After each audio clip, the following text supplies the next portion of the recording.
Good evening, everybody. Welcome back to On the Trail in Search of Living Legends. We're still in season 4. I'm your host, Jeremiah Fountain. My other two hosts are off tonight due to personal reasons. Nick might be hopping on a little bit, but we are missing Sean. Got a great show for you tonight. A fellow that I know personally. Some heavy Bigfoot activity went on in an area up near me, up here in the Adirondack area, from 2011 to 2013. But it's still going on. But anyway, we were here with Eric Lauzon. Eric, how's it going, man? It's been a while. All right, Jeremiah, how's it going? We're pretty good. Thanks for coming on, man. I appreciate it. Yeah, no problem. So I guess we'll hop right into it. So this all took place 2011 to 2013, correct? Between them years, yep. Okay. All right. And you were, I don't know if the area, like I was saying earlier, like I said, is how far from me? About 20 minutes, half hour. Oh, from where you live, 45 minutes. Okay, so it's not that far. Yeah. Okay. So I guess just hop right into it. I mean, how did all this start taking place? What were the first events? Just before you hop into this, I know, and I just want to let all you viewers out there know, I do know this case, and I've seen some pretty compelling evidence for this case, and this man right here, I know him personally, so I can vouch. This was some legitimate events that took place, and it's, like I said, it's still going on, because I know it's still going on in my area. So what were the first, how'd all this begin, Eric? Yeah, so before 2011, I didn't believe in any of this, like Bigfoot, none of this, like, until I witnessed what I've seen and heard and everything. Right. So I didn't really believe that I thought it was just a myth, whatever, but so my wife's grandfather was in a nursing home. He wasn't doing good, and we were going through some rough times then, and we ended up moving into his house in Louisville. It was on the Willard Road. Okay. And we moved in there, and then we got a dog, Moose, who just passed away Sunday. We had to. I'm sorry to hear about that, man. But I want to do we'll kind of make this a tribute to him this show, because I know a lot of the stories you're going to tell have him involved in it. Correct? Mm-hmm. Okay. Yeah. So this is kind of a tribute to your dog. I know he was special to you. You had him for a long time. I'm sorry for missing the show Sunday, but he got put down like 2 hours prior. Listen, it's I wouldn't have wanted to come on either, man. Trust me. I just want to text him up. We had to have him cremated due to the circumstance. Right. Yeah, sorry to hear about that, man. So we'll do this kind of a tribute to Moose. Now you were saying you left off with your wife's grandfather was in the nursing home, or her grandfather? Grandfather. Okay. Yeah. So we moved into the house. It was supposed to be temporary. We ended up staying there for 4 years or 5 years or so. Okay. And some of my wife's friends gave us Moose. I guess they didn't want him, this family, and they had a bunch of he's just a little Shih Tzu poodle. Right. So they gave it to us, and so it started when I was walking him at night. It was always around 9:30 at night. Okay. We had a neighbor's farm field in back of us with a fence, but it was a big yard, whole ton of acres. And you had his farm fence with his cows and stuff, and then there was more woods behind there with another field. But I mean, there wasn't very many miles of woods. It goes right to Route 37. Yeah, I know. I've actually been out there to the place you're talking about, and yeah. Yeah. So one night I was out there walking them at around 9:30, 10 o'clock at night, because I'm a night owl, and or usually I was working nights, so I was walking them before I left for work. Right. And all of a sudden I started hearing this loud, like moaning noise out toward the field. I didn't think nothing of it. I Right. just thought it was like, there was coy dogs back there and stuff. We had, I mean, it was country. There was like fox, there was mountain lions, all types of stuff people were seeing in that area. So anyways, So you're 2 nights thinking later, it's you blew it off, thinking it could be probably just something else, something normal. yeah, Yeah. I didn't pay attention to it. Right. So anyways, weeks went by. I kept bringing my dog out and I kept hearing it. And then some nights it would be loud, like roaring. Like, I'm like, what is that? So one day my neighbor's out there and he's like, you don't know what that is? And I'm like, no, you haven't heard? It's like, no. So I was working at this place, I think it was in Potsdam, and this Yep. lady was saying something about, well, she lived in Wilson Hill, which was right across, almost right straight across the highway. You got to go over a causeway. Okay. And I guess her and her husband had a tape recorder, and she was playing the tape recorder at work, and it just sounded like a bunch of monkey noises. Mm-hmm. Like, I'm like, what are you listening to? It sounds Like chimpanzee, like a chimp noise. Yeah. She goes, my husband had a tape recorder in his tree stand, and we were recording this in the back of her woods last night. I'm like, really? So anyways, she was saying something that might be Sasquatch, and I'm like, come on. So anyways, my neighbor's like, yeah. He's like, you haven't heard? And I was like, well, I have heard, but he's like, yeah. He's like, we have Sasquatches back there. And I'm like, really? He's like, yeah. He's like, this has been going on for a while. He's like, they're out there all every night. Yeah. And I was like, okay.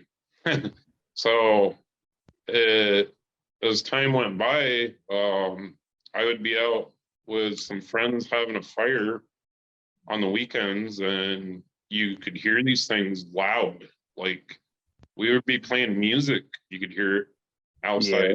Yeah. And so everybody was just saying, oh, it's just coy dogs, or it's lynx, or bobcat, whatever. Fisher or whatever, yeah. Yeah, and then people were trying to tell me, oh, it's just like deer and heat or something like that. But I've heard coy dogs because we had them out back every day. This was way louder. I mean, when this thing made noise, you could feel it through your whole body. Like, it was loud.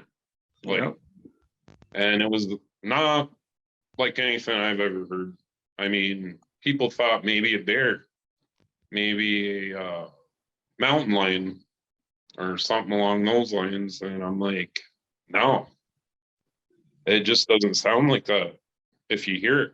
So one day I was listening to animal sounds on YouTube or something, and I was going through everything possible, just any animal sound, even animals in heat, and it sounded like nothing. So I looked up Sasquatch noises that were supposed to be actual Sasquatch recordings. Right. And when I listened to that, exact match.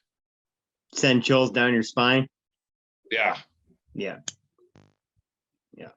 So things. This really had you. When you started hearing these vocalizations, it really had you wondering, like, what the hell's going on here, Yeah.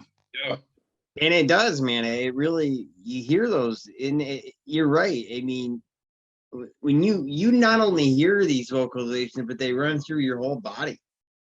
Oh yeah. They just run right through you. It's crazy, and people don't understand unless they experience it themselves. Then people are still in denial. It's crazy. Sorry, I didn't mean to interrupt you. I just had to throw that in there. But Oh no. so yeah, so you YouTubed it and you figured it out. You said to yourself, this might actually be legit. So then things started getting worse. Okay. There was a couple days I woke up, I went to the bathroom, and I look out the window, and there's a cow staring at me in my yard. It was a neighbor's cow. Okay. Got out of the fence, and this kept happening. I don't know if the fence was breaking or what, but we kept having cows in our yard, and then one day they were like crossing the road. Let me ask you a question before you keep. Sorry, I don't mean to keep cutting you off, but it's fresh in my head, so I wanted to ask you. In your opinion, theory, just theory here. Do you think these creatures had something to do with running those cows off his property and onto yours? Well, not at the time, but now that I look back at it, yeah. Okay. Okay. Yeah. Makes sense. They weren't even at home a couple times, and their cows and animals were getting out. Right. Right. They did not want to be in the area, the fence. Yeah. Yeah. I mean, that's where the other side of the fence, where the back fields and woods were, seemed to be where all the activity was going on. Okay. Okay. But I feel like they were probably inside of the fence a couple times because they sounded closer. Sure. Sure. To our house. A couple nights. Yeah. Okay. So how did it progress from that point on? Started getting louder and sounding closer, and there was a couple nights where they were just going nuts, just screaming. Like some nights it would be like a moaning sound, like real deep moaning, and other nights it would be like roaring. Yeah. Like almost like a lion roar. But, right. Yeah. I know what you mean. It's weird, isn't it? Like the different noises, the way they can throw their voices like that. You know what I mean? And I know. Let me ask you one question before you go on, if you don't mind. I know I've got some really interesting recordings, and I've heard it several times, but we talked about this on a lot of shows, like how I think they mimic a lot of different other animals. In my opinion, like, you hear about people talking about how they'll mimic owls and coyotes, and they get pretty close to it being exactly the same, but it's always just a little bit different. You know what I mean? Oh, yeah. Somebody did mention a screech owl one day, but yeah. Okay. Yeah, that's. But it was way too loud to even be that. Yeah. Right. Because I listen to them too. Yeah. Yeah. So after these vocalizations, I know some interesting stuff took place as far as like, did you communicate with your neighbors about this? Yeah. After you figured out what was going on, did you talk to them about it? The neighbor to the left of me was an older lady, and she didn't want to hear nothing. She was like, no. But the neighbors across the street heard it, and they knew, or right across from us, and heard it every night. It drove them nuts. They said they could hear it through their AC or TV at night. Wow. When they were in their house. And that's loud. The neighbor that owned the farm knew about it. I mean, he showed me pictures, webcam, a recording, everything. Yep. He's been on your show before.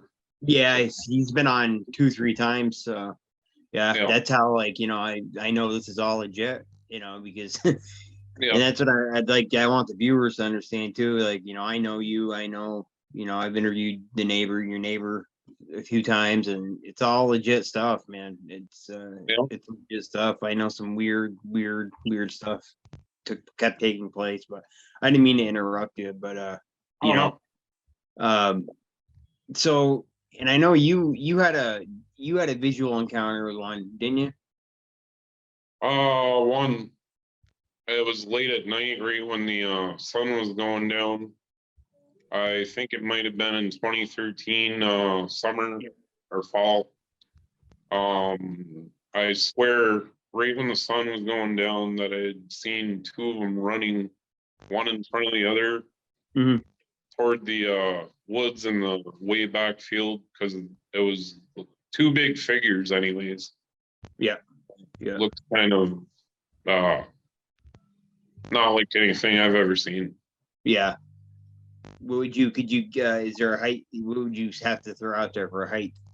Oh, they were, whatever they were, it was at least 7-8 feet. It's been, you know, yeah, and that's one thing. Like I say, I know I repeat myself on a lot of these shows, man, but until people see how big these things are, I don't think they have any idea. You know what I mean? How friggin' damn big they are until you can actually. We could sit here and talk all day, you know, what our opinions are, but people are gonna think we're nuts. You know, we get that, especially for what's that? That's the thing. I've been getting a lot of backlash from people about talking about this. I've had people, my closest friends and family members, even saying that I'm nuts, and people have been online bashing me and a bunch of other people about talking about it. Oh yeah, I've As soon gotten as it. you start talking about Bigfoot, automatically people say you're crazy and you're making it up to whatever to get in the spotlight or whatever. Yeah, and see, that's the thing. Like, I always tell people, you know, if people are in this to try to be famous or be rich, they're in the wrong field. Because you know as well as I do, it does nothing but changes your life after you experience this stuff. And it's not so pleasant. You can't unsee this shit, you know, you can't unhear it. And it's kind of a little bit disturbing. Yeah, like I said, before 2011, I didn't believe in any of this. And after what I've seen and heard there, I'm like, I mean, people can call me whatever they want and bash me online and say I'm crazy. And I'm like, I don't care. I know what I heard. Yeah. I mean, yep. I gave up caring a long time ago. I don't even care what people think, honestly, anymore. I really don't. I'm to that point where I just don't care. Don't care. Yeah. No. Now, did you ever find any? Let me get. How were these things really hauling ass? Were they moving fast when you saw them? Yeah, they were going pretty quickly. I was like probably 2 football fields away, but I mean, you could see that something was there. But sure, you still saw them. Yeah. Yeah, that was the only experience I saw in actually possibly seeing them. But yeah, it was more of hearing and witnessing things that had happened. Okay. That you couldn't explain. Right. Now the gentleman that can you tell us that story real quick about the gentleman that almost hit it with his vehicle? Oh, I was gonna get to that last. But, okay, we can hold off. Yeah, we can hold off on that. Yeah, I had some more stories I had to tell. Yeah, go right ahead, man. Go right ahead. I'm loving it. So I had gotten home from work and there was a terrible smell coming from our front of our house. Okay. And it smelled like something was dead. You know, like a dead animal smell. Yep. Rotting carcass. Yeah. So my wife could smell it too. And I mean, 3-4 days went by and it was just getting worse and worse. So I'm like, something is dead. in this area, and I don't know what it is, because we had like a little side front porch. Yeah. And I noticed that the lattice was broke. Okay. Corner, because it went around like a box. Yeah. And one of the corners of the lattice was broke. So I took the lattice off and I crawled under there and I put my head down like under the house. I didn't see anything. And I went way up in there. And then my wife's like, "Did you look under where the steps are?" And I was like, "No." So I looked under in that area and I see fur. And I'm like, "Oh boy." And it was red. So I'm like, something is under there, but I can't reach it. And I went and got this huge snow shovel. Right. And I went in there slowly and dragged it out. It was a dead fox that somehow went in there and went right under where our steps were, and it was dead. But when I pulled the fox out, I couldn't even believe it. It had whole half of its body gone, and it looked like something had picked it up and ate it. Teeth marks were all on the side of it. Oh, wow. So then I was like, wow, this is something else. Yeah, that's different. That's much, yeah, that's kind of, for something, for a predator to prey on another predator like that, it's kind of, it's kind of weird, you know? And yeah, literally, it was like something ate the whole side of the fox that's interesting. From its like neck all the way to its tail was gone, like teeth marks. I had a picture of it, but it was on my old cell phone, which I haven't had for years, and the picture's gone now. I had it saved to Facebook, but I don't know what happened to it. What did you happen to notice? With the teeth in the, could you see teeth marks in it, like in the bone and stuff like that? Can you remember what they look like at all? Yeah, it was just like huge teeth marks that, I mean, maybe a bear could have. It's, I guess, possible, but it would be a big animal. It would have been something big, yeah. Yeah. That's interesting, man. I never heard that part of the story before. That's interesting. So the whole half of the fox is gone. Yep. It was nuts. Wow. And then I don't know if it got ate and thrown under there because our lattice was all smashed, or if it got ate and it crawled under there to die. I guess that's a possibility. And you know, you hear about, I've interviewed so many people, and you hear about these creatures leaving people, animals. You know, like they'll leave something on their. It's interesting you said steps. You know, because I've heard so many stories about these things leaving dead animals on people's steps, leaving them under the steps, leaving them around their house. Like they're almost saying, "Hey, we're here. There you go. Take this." You know. Wow, that's interesting. So, just a second. Yep, no problem.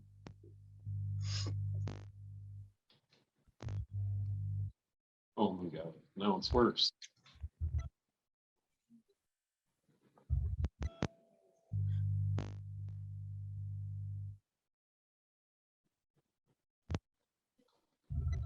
Okay, sorry about that.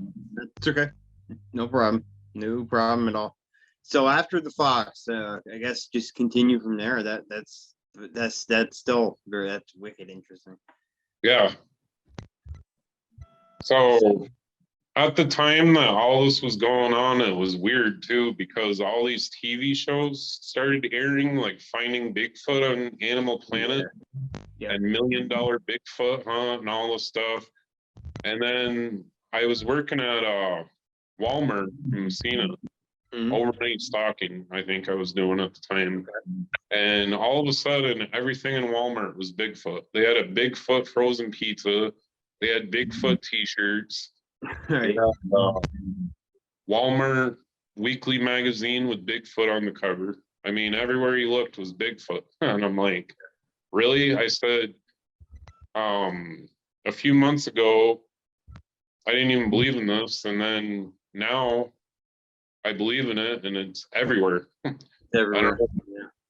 So I was watching that show, Finding Bigfoot, with Bobo and all that. Yep. And I seen how they were communicating with Bigfoots by knocking on trees. Yes. So I went outside one night and there was an old swing set, wooden swing set that was sitting way back in the near the barn. It's been there for years, I guess. Okay. And it had two big wooden poles on both sides. So Sure. it sits right at the edge of the farm field where his fence is. Yeah. So I picked up a big stick and I started banging it against the poles of that swing set one night. Right. I did it 3 times or whatever, like they did on the show, and nothing. So I kept doing it because I could hear them out there making noise. It was like 9:30 at night, 9:30, 10 o'clock. So I just kept doing that on the swing set and didn't hear a thing. So I started walking back to the house with Moose, and all of a sudden, really faintly, I hear 3 knocks. And I'm like, are you kidding me? So I went back, did it again, waited, nothing. I started walking back to the house. I hear 3 knocks again. Coming from the woods on the other side of the field. So it was like when you they almost sounds like they knew when you were walking away and you were giving up. So like when you were headed back to your house, that's when they would do it. Yep. That's interesting. That's interesting. Like they knew. Yeah. So how many times did you do it? Just the 2 times? Yeah, 2, 3 times. Yeah. But it took like 15, 20 minutes in between before they would like do it back. Okay. As I was walking back to the house. Right, right. So that was kind of weird. Yeah, definitely. Definitely. So was this now all this stuff when your neighbor first had his first visual encounter, was this your stuff take place after that or before it? Mostly after. Yeah. And maybe a couple times during. Okay. Okay. Now the summer and fall of 2013 was the year that the most activity went on or took place. Right. I was working nights at Walmart then, and when I left, I worked 10 to 7, and when I left at 9:30, they were making noise, and I had just talked to my neighbors across the street. They were older people. I think they're all deceased now, but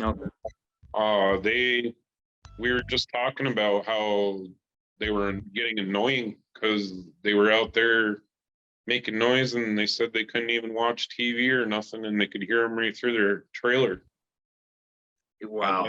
So it was kind of getting annoying, but anyways, I went to work one night in the summer and I came home at 7 a.m. and they were all standing out in the driveway. And they said those things were out there all night making noise and they were loud and they were right near your house. And I'm like, are you kidding me? And they go, yes. And we think they might have walked across the road over to our house. And I'm like, really? And then they said there was a river in back of their house a little bit in their woods, Rocket River, I think it is. Yep. They went down into the river. So anyways, I look in my yard, there's big tracks going from the edge of my neighbor's fence all the way. Well, there was a little woods section. It was coming out of the corner from around his fence where our woods was, and it was going right straight through our yard. And there was a bird feeder there that was on a metal pole. I think they had aluminum on it. It was there before we moved in. They put aluminum on it to keep the chipmunks from getting up in there, I guess. Right. That was smashed. It looked like something had punched it, and it was right where the tracks were going. And they went right across our yard, and you could see them go right and end right at the road, the Willard Road. And then you could see a little bit of them in the neighbor's yard where their ditch was. But they kind of vanished. Wow. Do you recall like the tracks? How was it just one individual, you think, or was there a couple of them? Were the tracks different sizes, or were they just one? It was, I want to say one. It was hard to tell because they were kind of spaced out. I mean, there was like a whole bunch of areas where there was nothing, and then there'd be a bunch of them. Yeah, that's one of the things that's very weird. You hear that a lot, you'll see, and then I just lost your sound. can you hear me? Oh, there you go. Yep. Yeah. So oh no, you're going out again. Okay.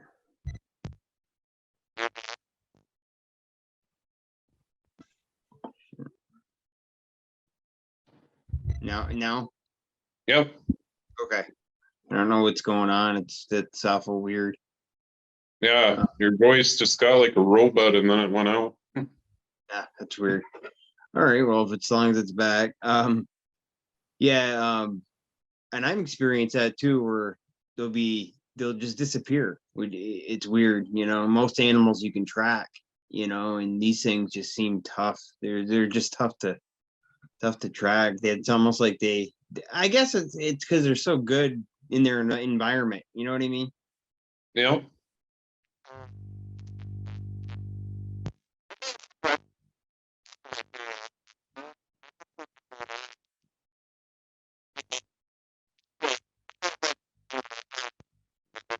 Jeremiah, your sound's going out again. That's weird. Unless, no, I don't think it's my phone, but No, I can hear you perfect. Sorry, dude. Am I okay now? yeah. Oh no, you're out again. Oh man, it's weird. What happened after that point? Did you hear that? Oh, so somebody told me that there was actually a Seaway Valley Bigfoot research team in Messina, which I never even knew about. And they told me to get a hold of a guy, Dean Gleason. Yeah. So after that incident that morning, I called him, and he actually came right over that afternoon. And I told him my stories, what was going on, and he went over and talked to the neighbors, and they all said, yeah, it was all this happened last night. And next thing I know, there's people at my house every day. I pull in, and there's a guy setting up cameras and stuff in the back of his pickup truck in my driveway. And he said his name was Cliff, and he had heard that there was all this Bigfoot activity. I guess he knew my brother, and he said he wanted to do some recordings. So we started having a whole bunch of people over, and then the DEC got involved. Oh, tell us about that.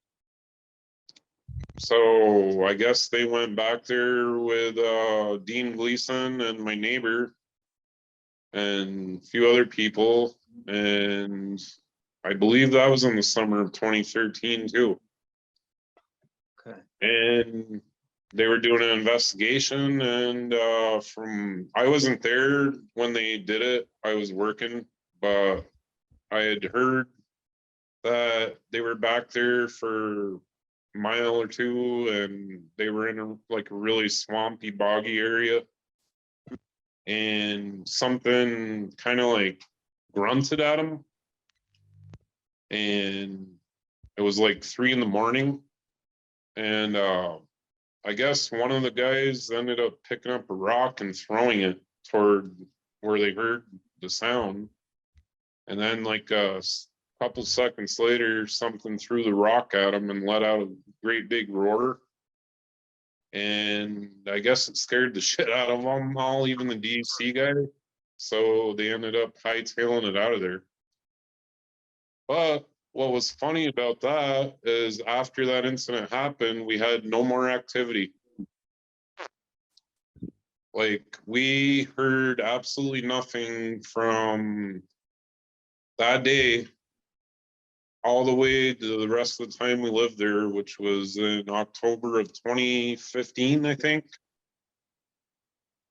We heard and saw nothing after that.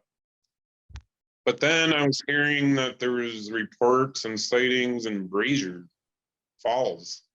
Yes, I've heard that. After that. And then Hammond. Mm-hmm. So yeah. So yeah, I don't know if they like migrated or got out of there because something upset them when they did the investigation or what.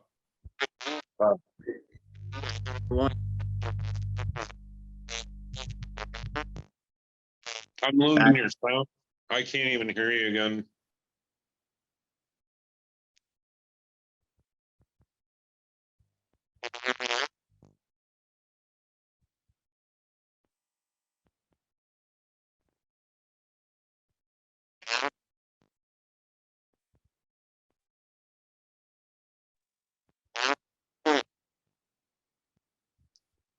No. No. Oh, you just came on. Okay, good. Sorry. There you go. Okay. Oh, I keep losing you. Your sound. Your voice keeps getting all staticky or something. I don't know. Okay.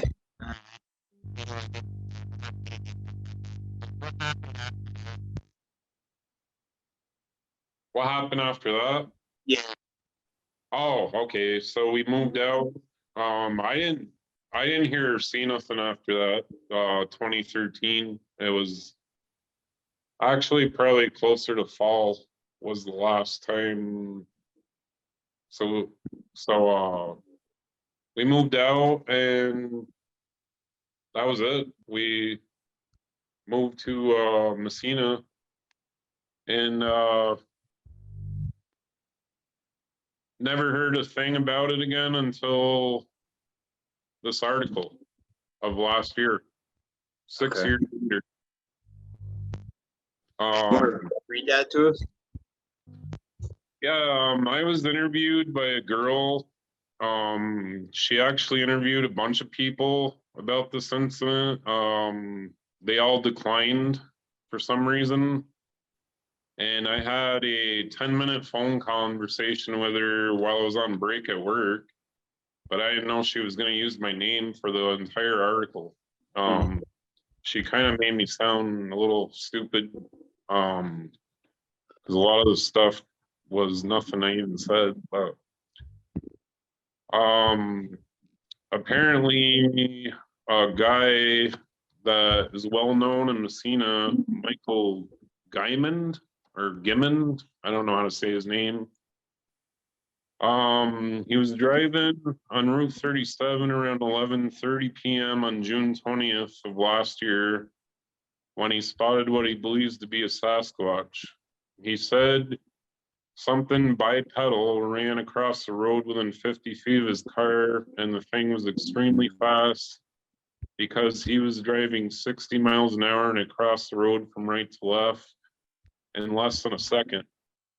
And he said it was not a deer or any animal he had ever seen, and the thing was brown or gray, shaggy, and had arms and legs that moved in a circular motion. And he posted this on Facebook, and I had commented under it, saying that I used to live in Louisville and I used to see him all the time. I hear him and see him all the time. And then all these people on social media, of course, started bashing me, and the whole article, like people were saying, how many mushrooms did you have to eat before you started seeing Sasquatches? I mean, they were saying like, smoke some more weed, smoke some more. I had one guy, and sorry about that. I had one guy tell me to get off the pipe.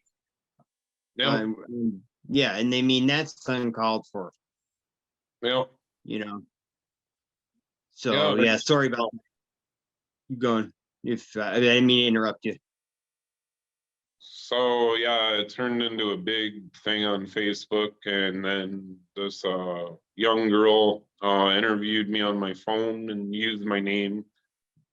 I think she was trying to get a story for Bigfoot, because the article says Bigfoot's raised big concern in St. James County. Yeah. And I mean, Dean Gleason's right here in the article. Okay, let's get a cast there. I see. Seaway Valley Bigfoot. It's a big cast right there. What's that? I said that's a big cast he's got. Oh yeah, print. Yeah. Yeah, that's big. He commented, and she used everything I said, but I guess everybody else declined. But I got a whole bunch of backlash from this from everybody, family and everything, but some of it was blown out of proportion. Yeah. But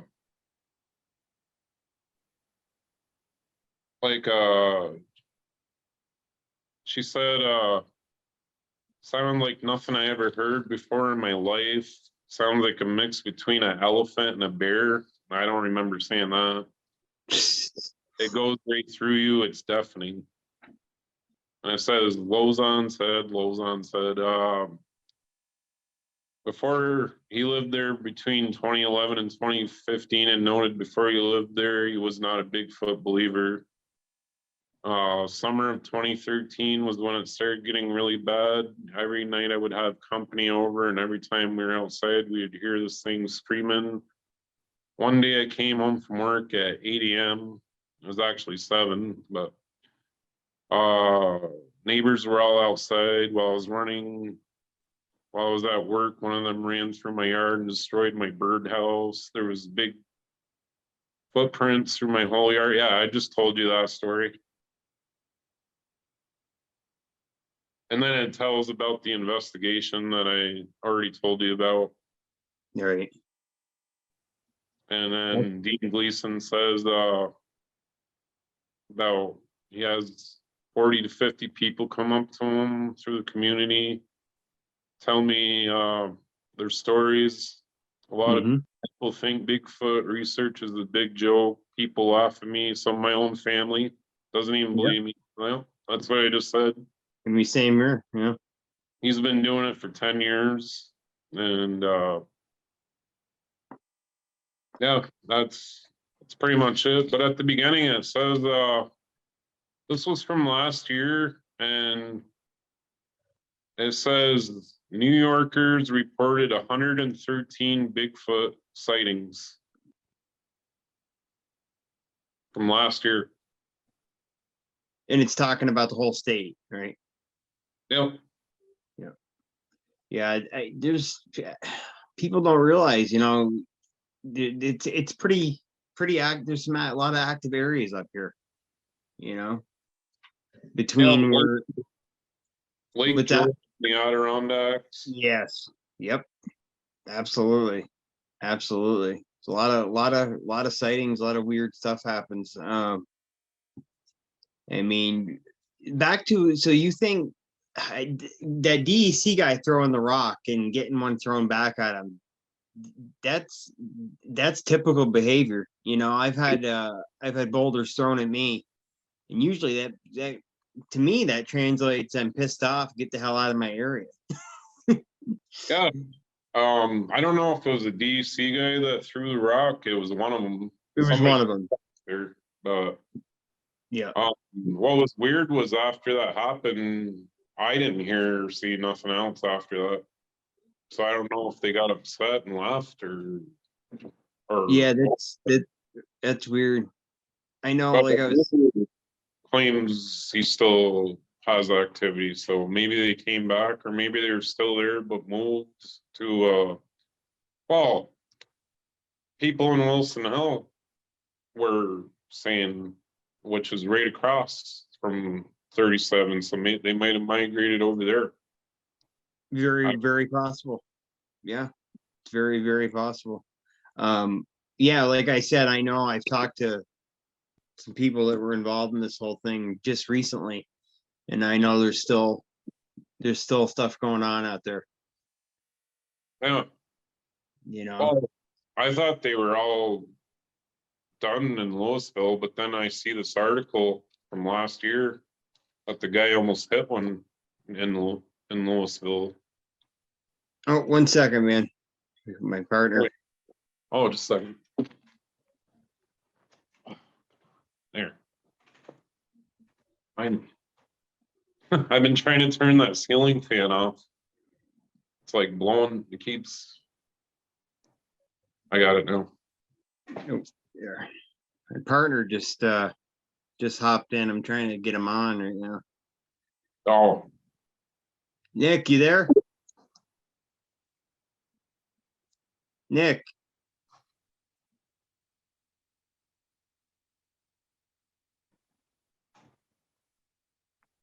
I guess I kind of lost him. But that's some interesting stuff, man. I know that like I said, a lot of the stuff's still going on out there, and it's interesting. It's interesting. What's your theory on what these things are? I think they're probably just animals that have always been here that are just trying to live on their own free will. Right. Right. And, Do you think they're an undiscovered animal? yeah, it's just weird. I mean, that's why they're like hide and seek champions. You like hardly ever see one, but Yeah.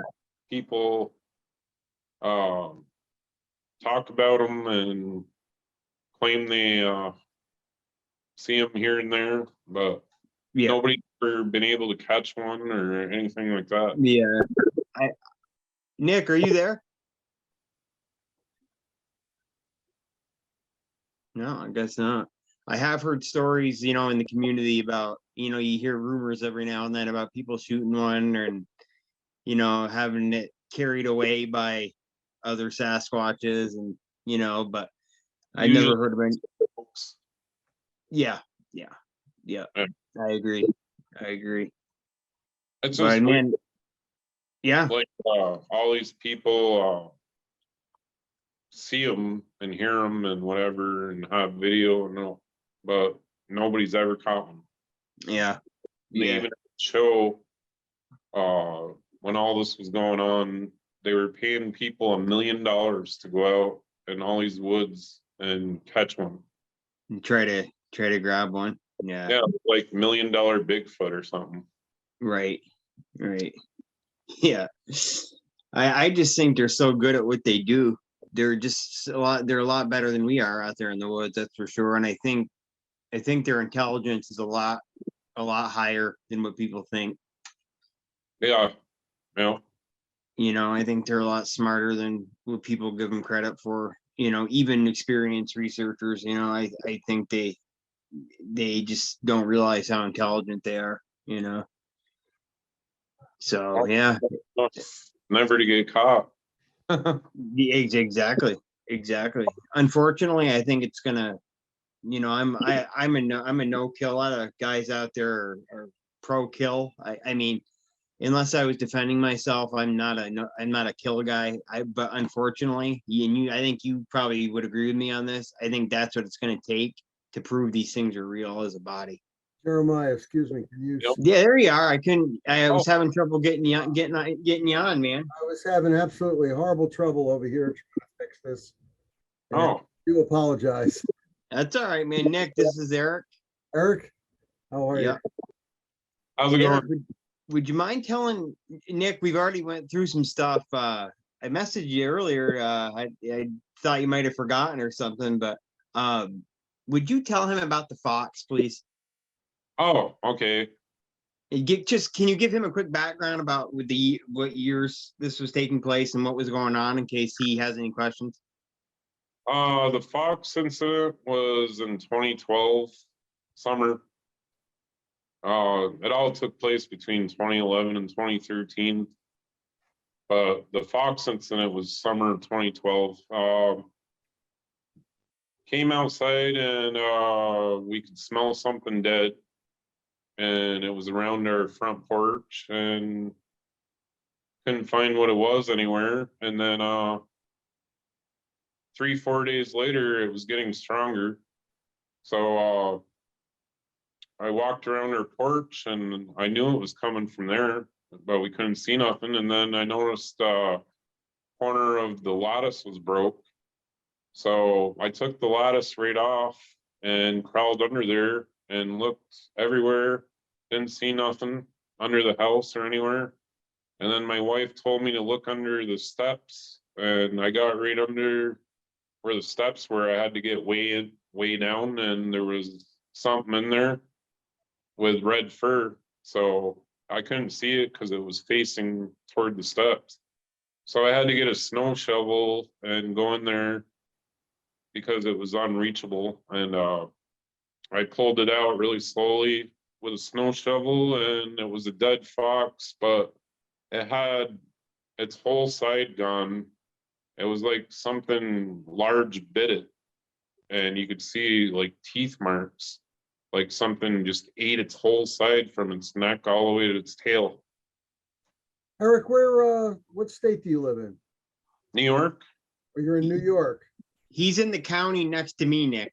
Oh, okay. So you do have coyote up there, and you do have wolves. Yes. Yeah.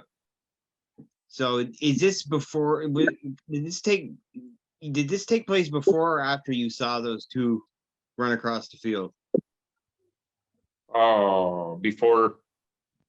That was before you saw the two. Yeah, he before you came on, Nick, he was talking about his visual encounter, and it was two of them, one in front of the other. Now, Nick, this case, it's pretty well-known case up here, and I've interviewed those two. You might have interviewed him with me, but his neighbor at the time, Nick, I think you and I interviewed. Yeah. This is the same case. They were all neighbors together. Right. Tell them about the metal pole and the tracks, what they did to that pole. Oh, when I was working nights, I worked 10 to 7. I came home at 7 a.m. and my neighbors were all standing outside saying that those things were making loud noises all night and kept them up, and they didn't sleep. And they said that they think one of them went through my yard and the neighbor's yard and their yard actually and crossed the street. So I went in my backyard and there was huge footprints going from the corner of my neighbor's fence from out of our woods on the side of his fence all the way across our backyard. And there was a huge birdhouse there, which was only 2 feet from our house. with aluminum siding on it, and it looked like something had punched it so hard that it was almost broken half. Wow. There's footprints right near where it was. Did the footprints have any nails on them? What's that? Did it have any nails above the fingers, the footprints? Above the toe marks? Any? I think they did cast of them. Dean Gleason might have done a cast of them. Oh yeah, show him that picture. The Yeah, cast. that's the one he is. Oh yeah, yeah. He's the head of the Seaway Valley Bigfoot research team for St. Lawrence County. That's a good sized cast right there. Yeah. This is the guy that came to my house and did an investigation. I believe with the DEC, the whole incident I told you with the rock. Yeah, tell Nick that story. The DEC and all these people came to my house, and they went with my neighbor because he owned the land in back of where we lived. Right. And I think he went with them. I was at work the day they did the investigation.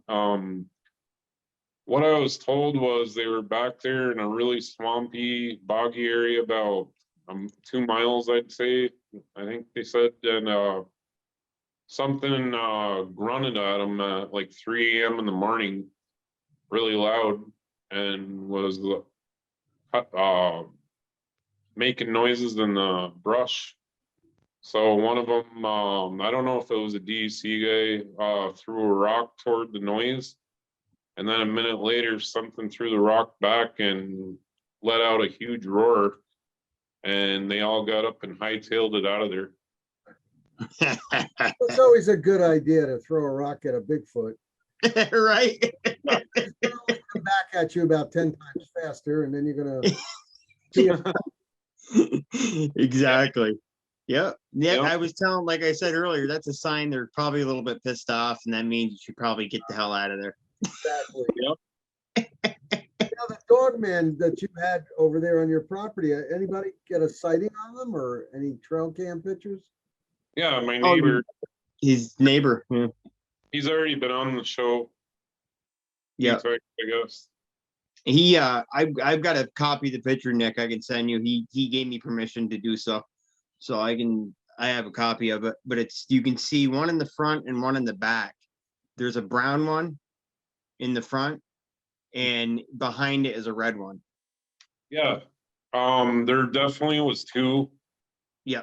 Because you could hear them kind of like communicating with each other. Yeah. Yeah. Oh yeah, I didn't even tell you the story. So we had koi dogs out back. Right. And back there every night. And one night they were all making noise, like a ton of them, you can hear. And all of a sudden, these two things started roaring. And you could hear all the koi dogs whining and take off this direction. Yeah. Okay. Yep. You could hear that thing roar, or two of them roaring toward the koi dogs. They despise coyotes. They instantly stopped making noise and started whining, and you could hear them all take off. Probably getting the hell out of there for their life. Yeah. I mean, I know a gentleman I used to do research with told me a story. He's, and it was in Washington State or Pacific Northwest somewhere, and these dogs started going missing in this town that they were doing this investigation in. They were walking down a trail one day, and they came upon a pile of dead canine bones. Most of them had, and some of them in the pile had collars around the neck, so they were domestic dogs. That these dogs had been missing. And Nick, I mean, as well as I do, these dogmen, Bigfoot, they despise dogs. Oh, dogs, yeah, they cannot stand them. They can't stand them. And let alone in coyotes too. I mean, they can't stand them. Any type of canine. They just totally despise it. So that doesn't surprise me, Eric. That's interesting. I've got a recording as well that's very similar. You can hear the coyotes yipping and yapping. Yeah. Then Yeah. you'll hear them go dead quiet, and you'll hear a roar. Yeah. I'll give you an example of how much they do not like coyotes. I had a team of 7 guys up for the NADP up in Arizona in the beginning of the summer. And there were several reports of dogman activity in this specific area in Arizona. And what they saw from a distance, they were using high-powered binoculars, was, while there were several dogmen there, they only spotted one up bipedal, and then they saw a group of coyote. The dogman got down on all 4s and went after them and grabbed one of the coyote, and that was the last we saw. That was the last that they saw anything after that. But it's wow. like they don't stay bipedal when they're chasing them. Seems like they go down on all 4s to go after them. Yeah, same with I've heard lots of stories over the years about Bigfoot too, getting on all 4s when they want to go a little faster. Yeah. They'll start out on 2 legs, and when they want to pick up speed, they'll drop right down to all 4s, and they'll start hightailing it. I guess their arms, like a gorilla's arms, are a bit longer than human arms would be, so that they propel themselves, quicker that way. So right.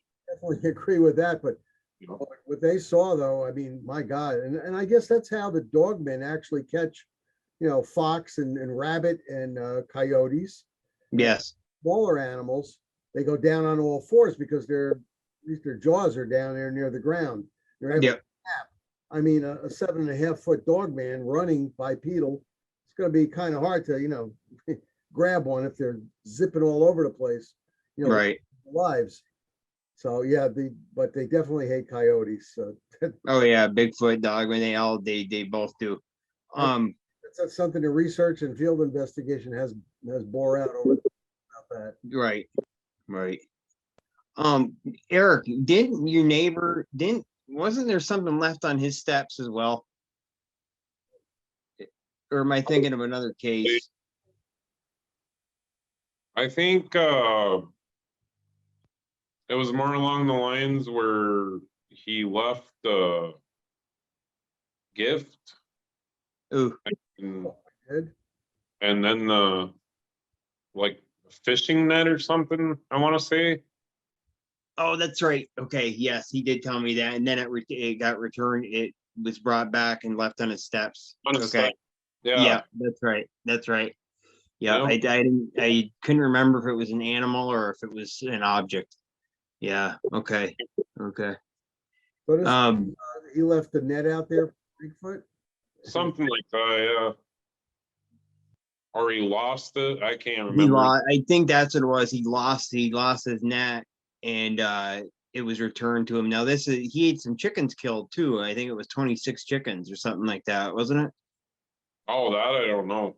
Okay, yeah, that's what he had told me earlier. I want to say you were with me when I interviewed him, and he talked about that. Maybe it wasn't you, but there was 26 of his chickens left out in his field, but not one of them had been eaten.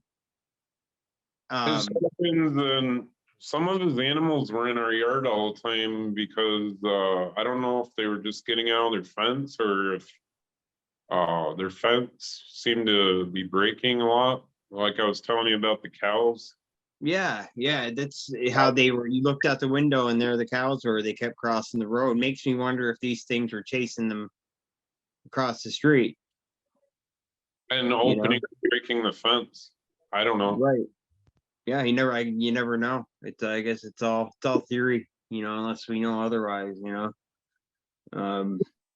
Yeah, that's some interesting stuff. And he was saying earlier, Nick, in one of the articles he has in the paper, a guy in one of the neighboring towns when all this stuff was going on. You don't mind reading that again to Nick, Eric? Yeah. So this was in June 27th of last year. And this is 6 years after I moved out of the house. I hadn't seen any activity since 13. Summer of 2013, because the last 2 years we lived there, nothing after that DEC investigation. And then I see this article, this guy, his name was Michael Gimmond, and I guess he's a well-known guy in this area. I don't know if he's a business guy or a public figure or what, but he's a kind of straight edge kind of guy, I guess. Credible. So he wouldn't make something like this up. He said he was driving home on Route 37, which is right in the back of the woods where I used to live, around 11:30 p.m. on June 20th, when he spotted what he believes to be a Sasquatch. Something bipedal ran across the road within 50 feet of my car. This thing was extremely fast. I was going 60 across the road from right to left in less than a second. It was not a deer, because I've seen plenty of deer and other animals. This thing was brown or gray, shaggy, and had arms and legs that moved in a circular motion. That's how they move. Yep. And this is what sparked a whole bunch of controversy and stories on Facebook, because he posted this on Facebook. And I commented, and they used my name in the article, and took a lot of heat for it. Yeah, got bashed by a ton of people. But I mean, well, like Nick, like I was telling Eric, people can talk all the smack they want, but when they see something like they see a cryptid, whatever it may be, Sasquatch, Dogman, it's going to change their life, you know? Absolutely. And they'll never forget it. Never. Yeah, they can make fun. You really didn't see one, you know? Yeah, but I'm sorry. People can't tell me what I saw in my encounter. Right. I interviewed people that my interview techniques are such that I bring out it if they're lying about something. And right. that's why I like to do them face to face, because I watch their body language, watch their eyes, just listen to everything that they say. And a lot of those people have had real sightings or real encounters. And a lot of those people will not go back into a wooded area. They will not go back onto a certain street anymore. And I try to tell them, hey, it could have been a one-off. So why avoid that street or going hiking in this forest over here? Maybe they were passing through, and it'll never happen again. But, a lot of the people I've interviewed, definitely, it's changed their lives. Yeah, for sure. Before 2011, I probably would have been one of the ones that was bashing people on Facebook about it. But that changed, like I said, like we were just saying, that changed your life, after you're seeing those things. I mean, can't unsee what you see. Can never unsee it. I mean, you can't unsee you can't unhear what you hear, and you can't unsee what you see. I mean, simple as that. And if they use mind speak or infrasound against you, undo the thoughts going around in your head from someplace else, some being. And if they try to scare you and they use the infrasound, it's going to go right through you or knock you out. Yep. Which is the case a lot of times because it's so overpowering to the human sense. Yeah. Yeah, I definitely agree. It's life changing. And it is. Can continue on after that. I know what I do as the Region 3 and 5 director, I get a lot of people calling up, and these days, not only do I take reports, but I find myself counseling people, trying to calm them down and tell them, look, this thing isn't out there hunting you. It could have been a one-off. I mean, how before and after they had the encounter or sighting, have they seen it again? And most of the time, 95% of the time, they're telling me no. Unfortunately, the other 5% of the time, the people have had it happen again. Yeah. It's totally life changing. I mean, look at yourself, Jeremiah. I mean, they pop on you all the time, and for a while there, they were zapping you. You know? Oh yeah, absolutely. Yeah. Yeah. Put you right down on the ground with that infrasound. It's crazy. And for people that don't think that these things use that and are good at, yeah, got news. It's a very unpleasant experience. Very unpleasant, you know?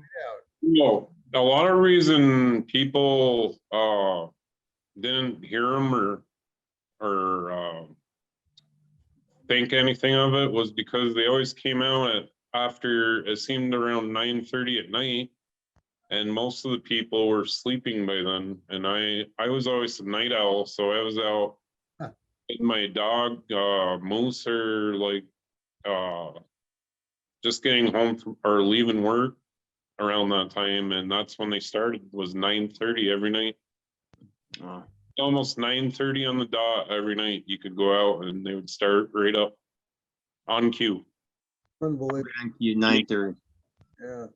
Most people, you know, that lived around there, they'd watch their Jeopardy and their Wheel of Fortune, and they'd be in bed.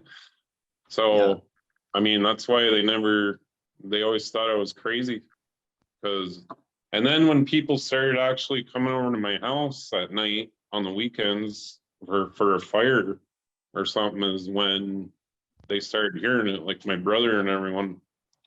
Yeah. Then they knew that I wasn't making it up. Sure. It's a shame that people, like you said, even people in your own family think you're nuts. But hey, you know, I mean, it is what it is. Unfortunately, us, you know, like, we've all witnessed stuff here, and unfortunately, that's part of it. No, You know, they didn't live there for all them years, and exactly. they weren't there. I don't think any of them were there that late at night when it Right. started, Yeah. except my brother and his girlfriend at the time. Has your brother ever had any experiences out where you're aside from hearing them? No, just hearing them at my house Yeah. when I lived there. It was just Yeah. unexplainable. I mean, when you hear it, it's like nothing you've ever heard in your life. You know, it's not a regular animal. You feel it. Yeah, It runs right through you. goes right through you. It's so loud, and it could be like a field away, or 2 fields away. And I mean, I tried to record it on my phone, but I guess every time I tried audio, it never really played. I mean, my neighbor had audio, but Yeah, I've heard some of that. Yeah. Heard some of his stuff. It's definitely interesting. Stuff. Something, because usually the equipment can pick up more than our ears can pick up. Yep. And when you play it back later on, it's like, wow, check this out. You know, it's Yep. it's yeah, maybe that's And sometimes you'll see stuff in your video, like sometimes I just film the wood line, you know, because I'll get that sixth sense that something's there, and I'll film the wood line and not see anything. But I've had times where I've analyzed the footage afterwards, and lo and behold, you'll see something will be there. It's very and we were talking before you came on, Nick, that I asked Eric, you know, what he thought they were and why he thought they, you know, not one hasn't been captured or whatnot. And we were saying that they're just so good at what they do. And the viewers need to understand, like, they're so good at what they do. And I think their intelligence level is even further above ours. And people don't give that enough credit, that fat credit. well, I mean, we do. they do sleep, you know, during the daytime, and Yes. not during the night. I mean, because most of the time you will not be seeing them during the daytime. All my research has indicated that there have been occasions where people have seen them, like 5 o'clock, you know, towards sundown. However, I mean, it's nighttime, and like Eric said, you have to be outside at night to see. Mhm. That's when I usually go out with the team at nighttime. we're out there 1, 2 o'clock in the morning, and that's where we're hearing the sounds and we're finding things. Yeah. That's basically the only time you're going to find them, because they're not stupid, like you said, Jeremiah. No.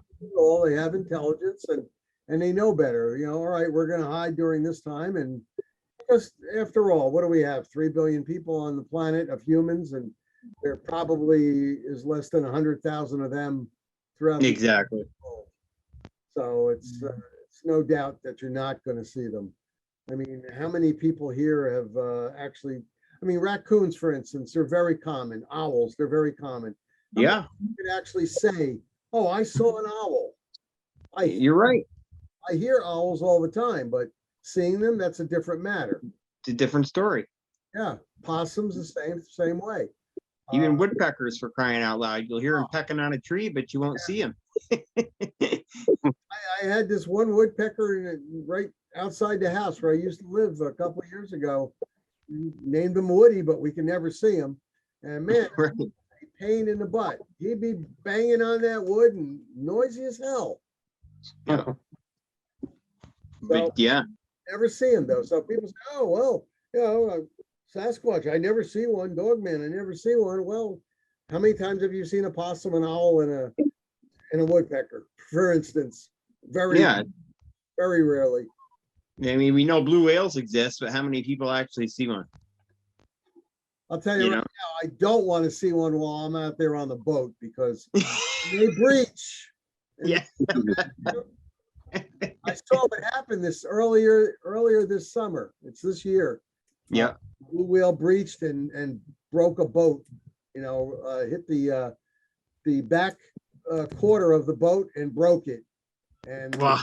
I mean, and luckily it just swam away. But Sure. people were lucky. They put out a call for the Coast Guard and they got picked up a half hour later. But in the meantime, they were in the water. Who knows what this whale's going to do? Yeah. Might want a snack. Right. Right. I mean, they don't care if you're up there in your boat. They're going to reach. Boom. Yeah, exactly. It doesn't hurt them. I mean, God, they think they're park porpoise, God. I'll tell you right now, I want to be on a trawler or something, a humongous boat. You're right. Coming up. You're right. Now, Eric, so this after that, I find it just very interesting after the DEC and those guys went back there. Nothing. That's when it ended. For me, I never heard or saw anything after that. That keeps popping back into my head. That we lived there for 2 years after that, and I never heard or saw another thing after that night. Huh. That's interesting. And they were behind your house. Yep. Okay. Any metal fences behind your house or around your house area? Yeah, the neighbor's farm fence was there. I think it was barbed wire. Did you ever check it for hair? There was hair that I think Dean Gleason might have gotten, but I don't think it was actual like confirmed Sasquatch. DNA. Yeah, I see what you're saying. Yeah, but back to those cows. Like when the cows kept getting out, was his fence broken? A couple times, I think it was. Yeah. Yeah. Wow. That's not the cows I doing think it was just opened a couple times on the middle of it. But I don't even think they were there because the cows were in our yard and they were gone. Yeah. There was one day I had to chase the cows back because they were going into the road. Something. I mean, usually domesticated cows. I mean, I don't know. He told me when I interviewed him, he told me about the cows were getting out and such. And didn't he find a small calf dead? I'm not sure. Or I might be getting my interviews mixed up, but someone I just spoke to within the last year found a calf dead in their field around all this Sasquatch activity. Can't remember if I it don't was a Dogman interview or remember being dead. I just know that they kept getting out of the fence and they were always in our yard. They just seemed like they didn't want to be back in that field. yeah. Okay, I guess that's what I'm trying to get at, and that's where a lot of the vocalizations were coming from, correct? Hmm. Yeah. But you could walk around that fence and there was woods. Yeah. Right where our yard was, uh, the woods came out right there. And that's where one or two of them, I think, came out of that day there I was telling you about. They Yeah. walked around his fence, came through our woods in our backyard. Yeah. Yeah. Yeah. I mean, it's a very. I remember. I remember interviewing him when everything started taking place, and it was pretty wild out there for a while. But I know for a fact that it's picked back up again out there. It's Yeah, I definitely. think they might have taken off and went to like Wilson Hill area for a while and came Yeah, back. you said there were sightings there, right? There was They probably activity. walked back and forth between Wilson Hill and Sure. Wilson because Sure. that's probably how that guy almost hit one here last year. They would Sure. probably go back and forth all the time. Well, like I was saying earlier, the ones we deal with, our main research area, they leave in November and they come back in April. So it's a clockwork thing. Where they go, I don't know. But I know they're gone for that period of time.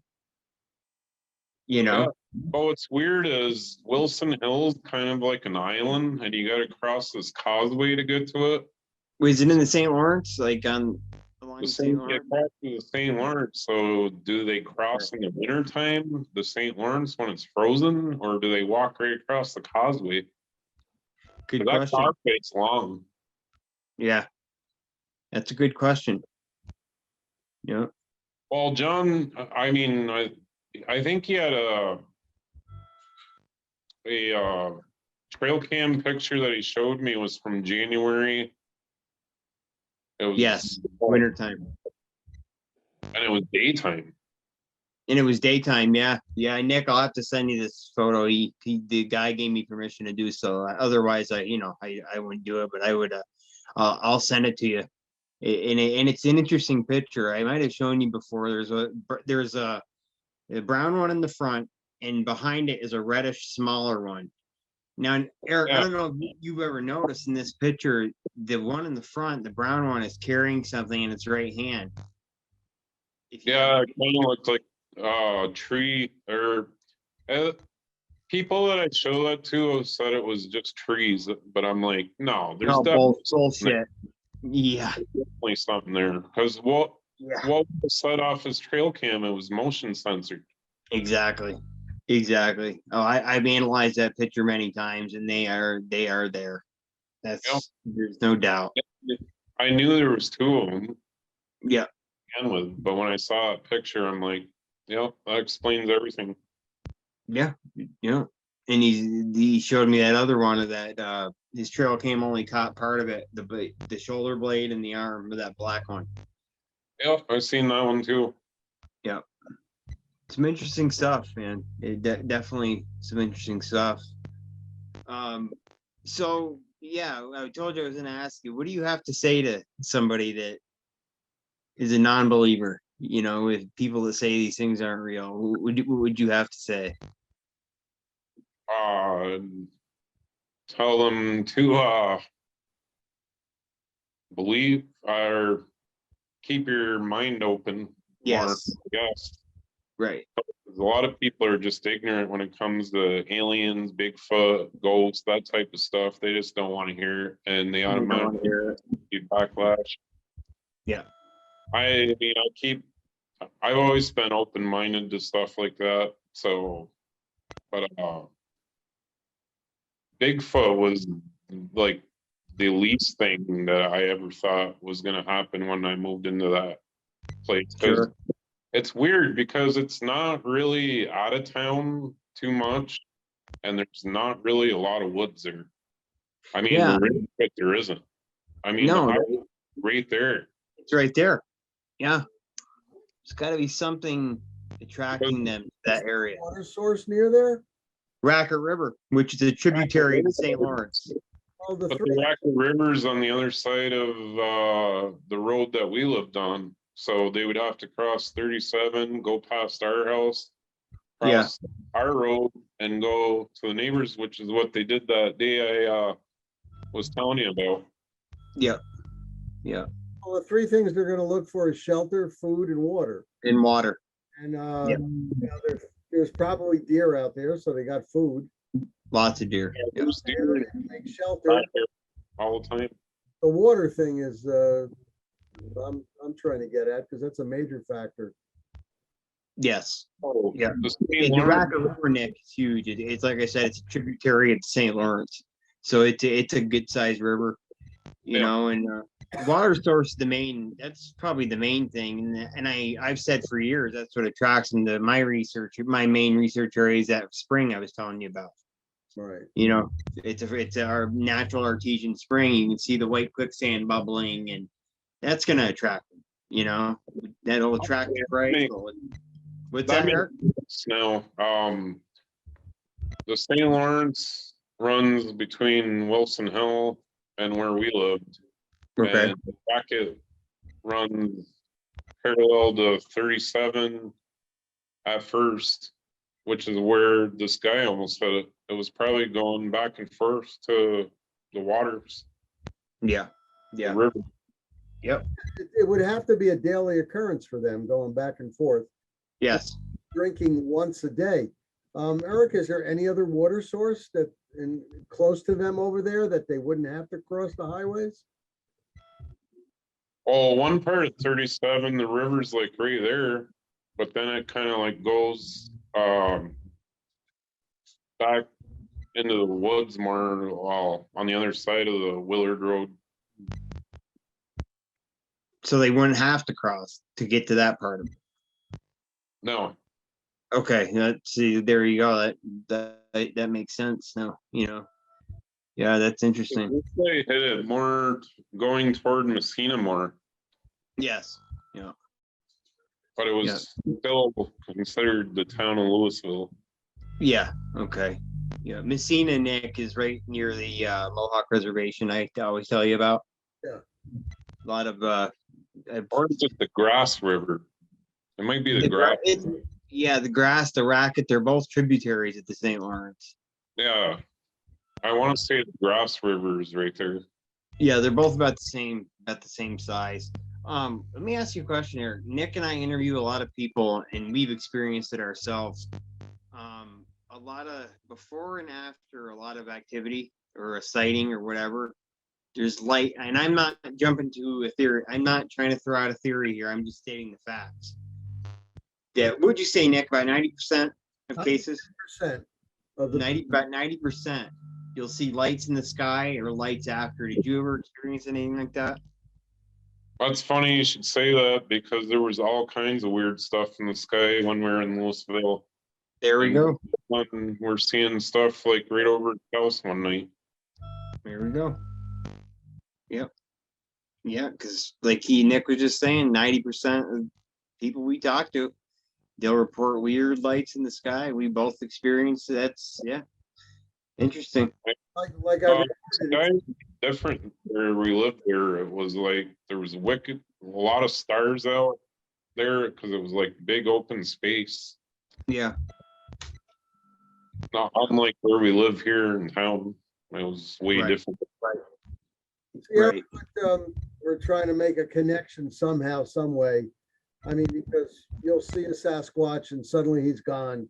You'll see a dog man, suddenly they're gone. I mean, it's either they're going through a portal or it's possibly an alien connection, you know, UFO. Mhm. And that's where I'm trying to be more open-minded about it. And saying that a lot of people that I've interviewed said that they've seen a light in the sky before, after, or before and after And after. they've had. I've seen stuff randomly. There. 2% of the people I've interviewed over a 6-month period. I mean, They all said something like that. Yeah. And now you're mentioning the same thing. So Jeremiah, it sort of lends itself towards a theory of some sort. Yeah. I mean, Maybe yeah, like you said, we're trying to make this connection, and he's just one more person, that that verifies it, Really? maybe like somebody said, maybe the Bigfoots are aliens and they're like predators, like the movie Predator. I mean, I've experienced so much, and I know Nick, you have too, and Eric, you as well. The weird shit we've experienced over the years. Who are we to count that theory out? You know what I mean? I don't know. I'm to the point where I don't know what. I've had my different theories over the years, but every time I think I've got one locked into place, where I think I'm right, something else happens to throw that theory out the window. Nick, you know what I mean, right? Yeah. I mean, but this is sort of, here he is. Eric's one more person that's saying One more person. So it's not taking away from my 92 percentile, it's adding to it. It's adding to it. Yeah.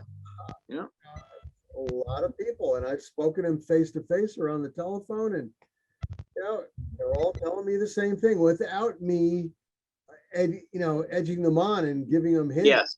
Tell me about what happened that night. And I will ask them. I'll say, like, well, what was the weather like? Yeah. Time of the night. And what did you see before you had your encounter? What did you see after?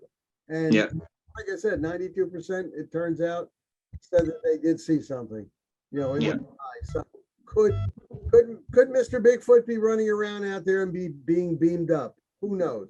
Who knows? Yeah. Log into it.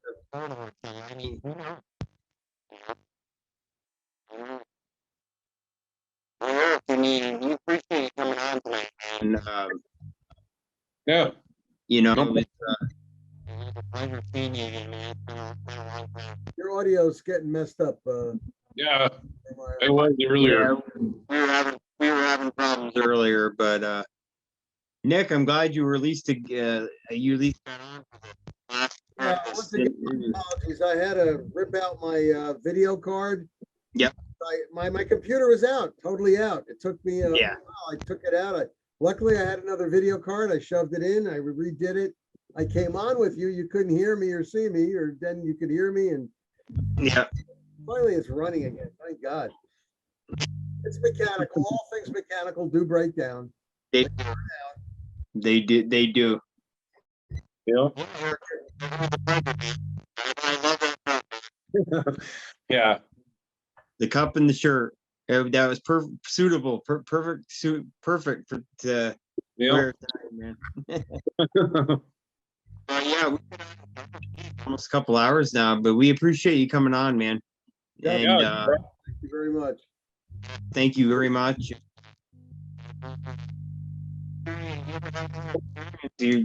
Stuff starts happening. Yeah. Anyway, people, Nick and I will be back next weekend with another great interview for you, and yeah, we're Okay. what's that? Oh, your sound was still messed up, kind of. Still cutting out. Okay. Yeah. Our first episode of our comeback, so stick with us, and we'll see you again next weekend. Gentlemen, have a good evening. Thanks. You too. Take care. Nick, stick around for a few. Yeah, I'll tell you the same.